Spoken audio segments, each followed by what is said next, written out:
Assalamu alaikum and welcome to Perspective. We'll be talking about the US elections, of course, which are just around the corner. How things stand as far as the support for Democrats and Republicans. Of course, we've seen speeches, we've seen the campaigning from both sides. We'll be talking about how things stand so close to the elections.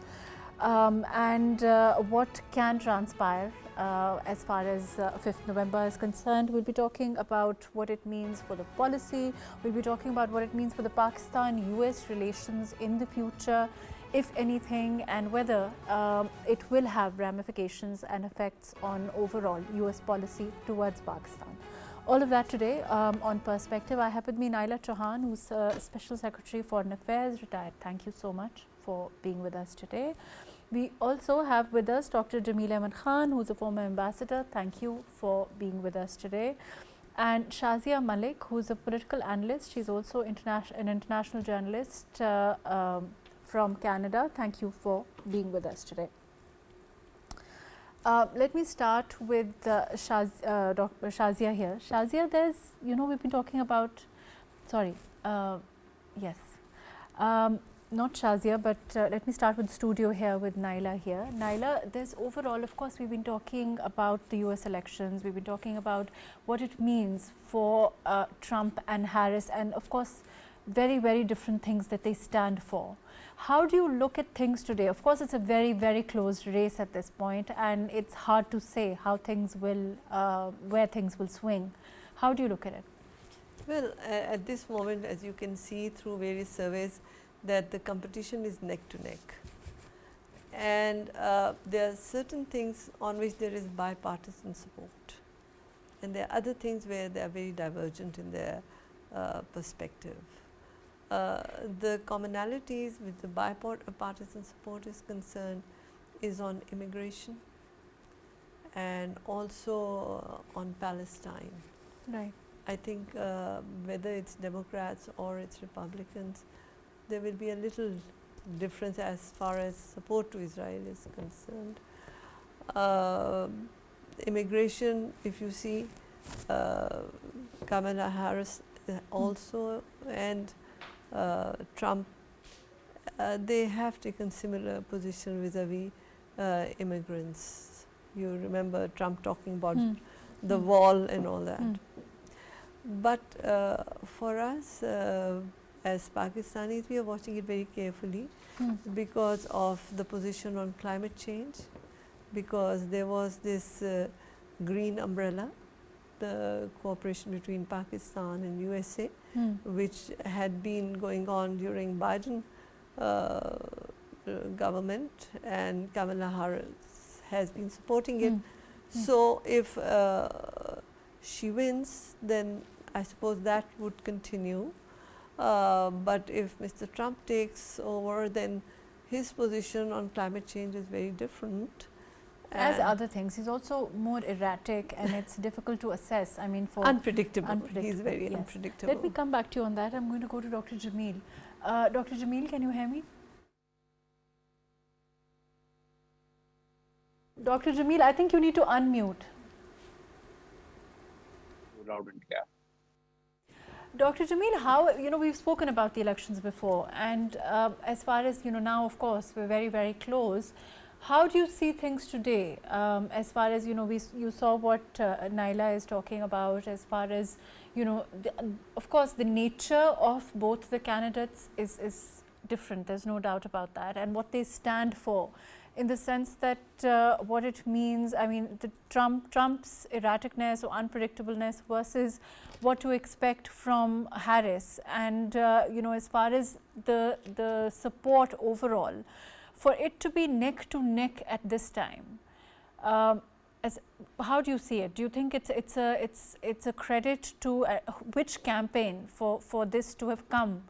So far as, of course, Trump being a convict is concerned, there's a whole, we also, even New York Times article today where they've, editorial, where they've criticized Trump so vociferously, shows that this is certainly an achievement, no? That's correct. In fact, Trump has been criticized by media even during the time he was a president during his tenure as the president of the United States. So yes, he's been criticized, but despite that, Trump has counted mostly on the rural areas, and particularly where the white population are in majority. So as it stands as of today, there's a margin. The spread is only between 1 and 1.7 or 1.8, between 1 and 2%.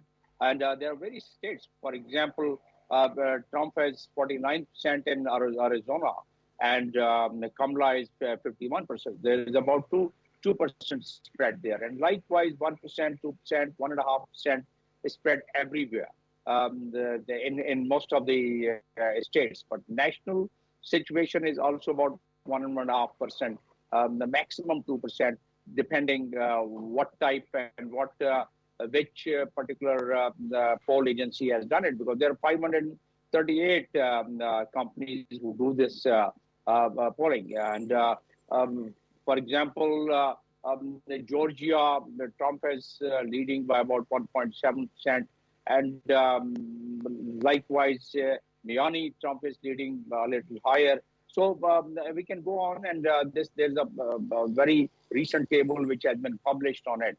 But the fact of the matter is that yes, Trump is unpredictable, but in a very structured country like the United States, where the institutions are very functional, the institutions are strong, Trump has been having a little drift with some of the institutions during his last tenure. So this time, to what extent? You're saying, correct me if I'm wrong, that there's very little, because of the structure and because of there being so much organization, there's very little room for that unpredictability.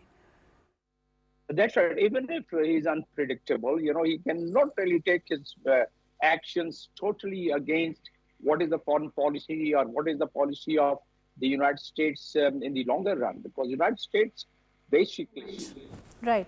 Let me come back to Ambassador. I'm going to go to Shazia. Shazia, I want to read a little bit from this, rather, quite stark editorial, where it says that you already know Donald Trump. He is unfit to lead. Watch him. Listen to those who know him best. He tried to subvert an election and remains a threat to democracy. He helped overturn Roe with terrible consequences. Mr. Trump's corruption and lawlessness go beyond elections. It's his whole ethos. He lies without limit. If he is re-elected, the GOP won't restrain him. Mr. Trump will use the government to go after opponents. He will pursue a cruel policy of mass deportations. He will wreak havoc on the poor, the middle class, and employers. Another Trump term will damage the climate, shatter alliances, and strengthen autocrats. Americans should demand better. Vote. What do you think about this kind of an inflammatory editorial, Shazia? Yes, thank you very much, Mahrukh, once again for the opportunity. Really appreciate. If you remember my last discussion with you, this is exactly what I was telling you, that there is a whole narrative that is being built around Harris, that everybody is standing behind her. And it is the deep state, actually, and Pentagon that decides who has to come. They did this experiment with Trump, and they thought it's going to be very successful. However, they found out that he cannot be tamed. And so everybody is now standing behind her. The main thing over here is that Mr. Trump definitely is, not an establishment person, and that is exactly what he has been portraying. He says, I am an outsider, and that is why they don't really side with me. But however, this very editorial, there is this very important thing that they have pointed out, saying that he is actually a convicted felon. And why it is very surprising, Harris campaign has not really picked up on all those things. Today, as both of them are in North Carolina, I think that the Harris campaign is going to talk about his convictions and all the corruption cases and how he has been evading all the taxes. And Of course, all the the sexual assault cases that he had on on him. So today, definitely, I think that she's going to talk about it. However, like we were talking earlier about the margins which are getting really the gaps that are really getting closer now. For example, today even 538, the poll tracker that sees who is leading and who is not. So if we look at those numbers in Pennsylvania, Trump is just leading a little bit. Then again in Georgia, we see he is leading a little bit again. Again in North Carolina, he has taken a small lead. In Michigan, if we see Harris is leading. If we see in Arizona, then again Trump has a small lead.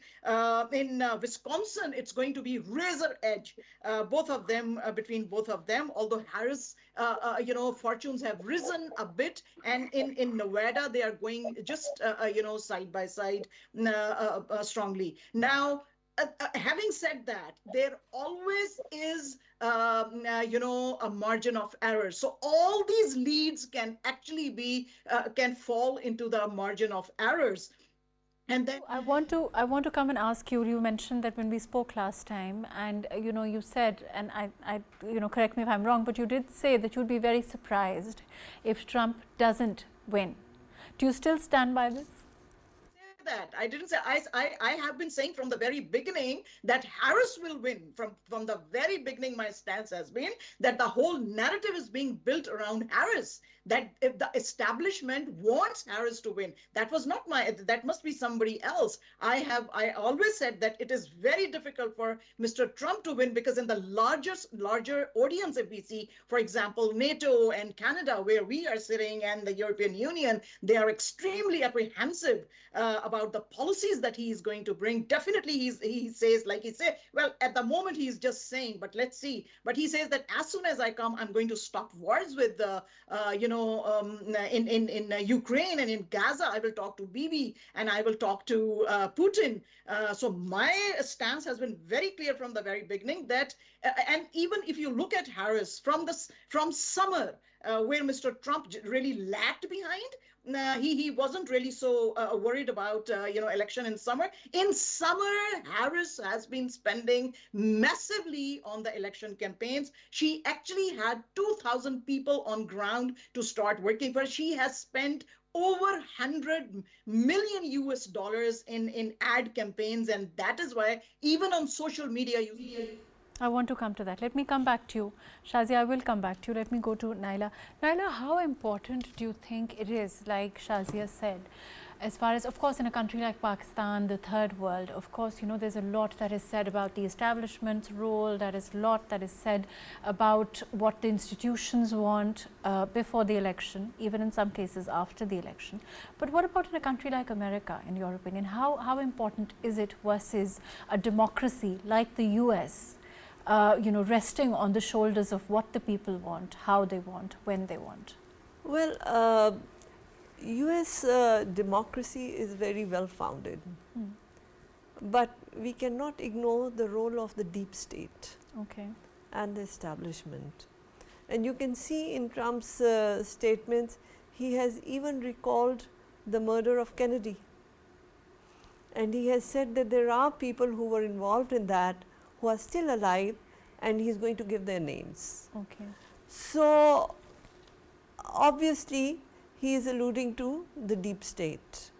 And like Dr. Shazia said, that establishment is a little, cautious about Trump because he is unpredictable. He toes his own line, like you could see in his last term how his relations with Russia were concerned, and how at that time also it was said that Russia had a role to play in American politics.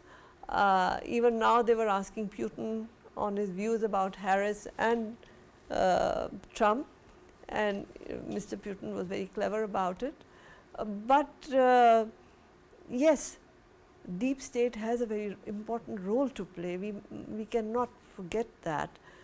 But institutions are there, and they will play their role but too. as far as what, his appeal, as far as, let me include Dr. Jamil in this also. Dr. Jamil, like Naela explained quite well, as far as the Trump's appeal is concerned, to a large extent, his appeal is in the fact that he's the outsider. His appeal is in the fact that he is erratic. His appeal is in the fact that he says all these things, names those that should not be named, and that is the appeal for those that want to vote for him.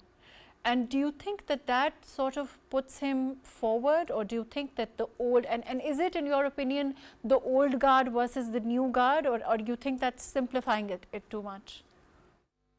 Well, there are multiple factors, and old guard versus the new guard is one of the factors, I would say. But we should not forget one thing about the population and the demography of population in the United States. 61.8%. The United Nations citizens, they are whites, and they have the origin from the European countries, a couple of hundred years or less or more. So that is one, and that is where he has been working hard. For example, the rural area population, where the old guards, what you just indicated, they are there. Iowa, for example, is one of the states where 91% are white. New Hampshire is 93% white. Wisconsin is 86%. Conservative American, the conservative American versus perhaps, those that are not so conservative. Yeah, what I'm saying is 186 million registered voters. So that is the ratio proportion. And Kamala was doing well. I started doing well, particularly after the debate, and that's what the survey various surveys indicate about it.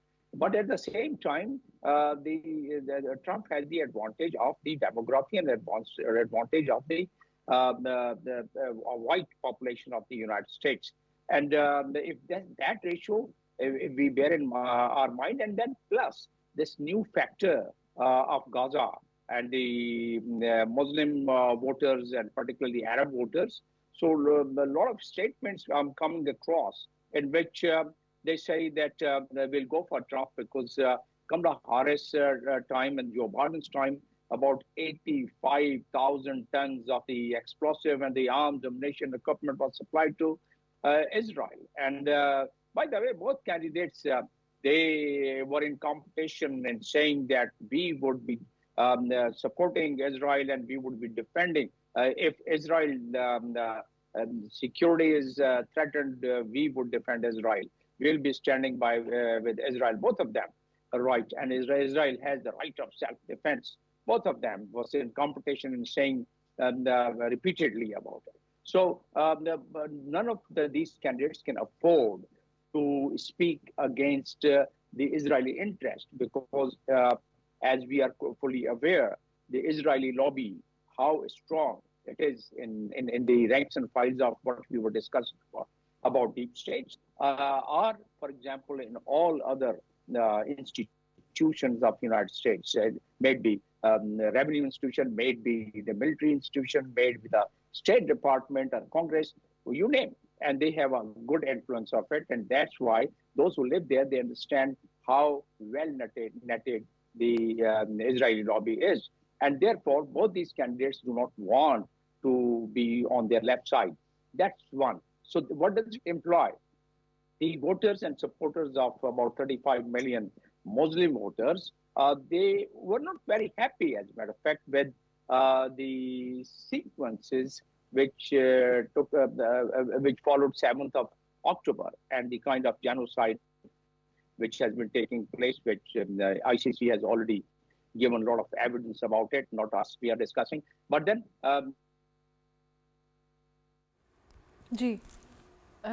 I think there's a problem with audio, Jamil sir. Shazia, this Silicon Valley, we know that, there's by and large, they've supported Harris. Of course, minus Musk, and we've also seen, X, we've seen the endorsements that have happened, that have come, quite openly. How do you look at that, tech industry, and how do you look at that situation and the endorsements in support of Harris?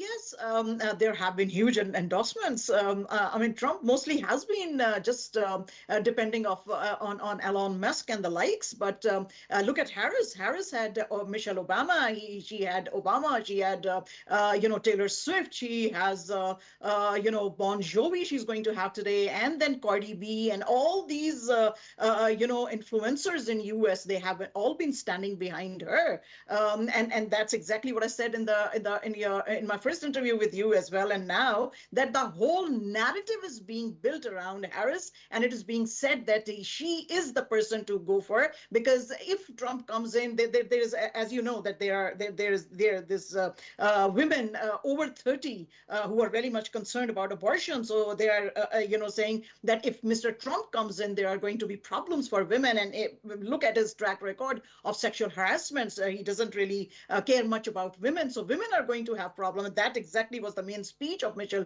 Obama as well, that, we should not be and we cannot be treated like this. Then Mr. Obama himself was very, very upset with the voters not really siding, the black ones especially, not siding with Harris. And then there has been Hillary Clinton herself, and she said that Harris is a very, very smart woman and she can do bring about change. Why look at Mr. Trump? So all that, there is a whole narrative that is built for her. And then definitely for the first time, I think that the American establishment is very, very ready for a female president, and that is the wave actually we see in the larger context of the European Union as well, whether it is the European Parliament or European Commission, or in fact, some of the prime ministers in Europe that you see, the women are given more role at the helm. So she had a lot of support, whereas Mr. Trump, and that is his edge. He plays victim. He always plays victim. He says, see how they are, firing at me. They want to kill me. See how they are bringing all these false, cases against me. So there are few things that we will be looking at this time in U.S. election. First of all, I have already mentioned this is the white women, over 30 and looking at abortions. Then get out to vote, which is GOTV, where Harris, I said earlier also that she started work in summer and she had all that stuff on ground to start work for her, turning the wave in her turn. And then there is early vote. Till now, like when we speak on November 2nd specifically, 70 million people have already voted in US. So there is this factor of the early vote as well, which can be one of the deciding factors. Definitely foreign policy, but like Dr. Saab was saying that Muslim Americans are very upset with, yes, definitely they are upset with the Biden administration and Harris. Right, we'll be taking a short break, after which we'll come back and talk more about the US elections and what can be anticipated.